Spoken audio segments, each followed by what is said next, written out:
He awoke to the huge insect-like creatures looming over his bed and screamed his lungs out. They hastily left the room and he stayed up all night, shaking and wondering if it had been a dream. The next morning, there was a tap on the door. Gathering his courage, he opened it to see one of them gently place a plate filled with fried breakfast on the floor, then retreat to a safe distance. Bewildered, he accepted the gift. The creatures chittered excitedly. This happened every day for weeks.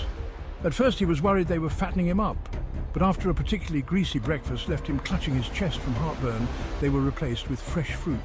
As well as cooking, they poured hot, steamy baths for him and even tucked him in when he went to bed. It was bizarre. One night, he awoke to gunshots and screaming. He raced downstairs to find a decapitated burglar being devoured by the insects. He was sickened, but disposed of the remains as best he could. He knew they had just been protecting him. One morning, the creatures wouldn't let him leave his room. He lay down, confused but trusting, as they ushered him back into bed.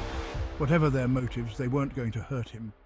Hours later, a burning pain spread throughout his body. It felt like his stomach was filled with razor wire.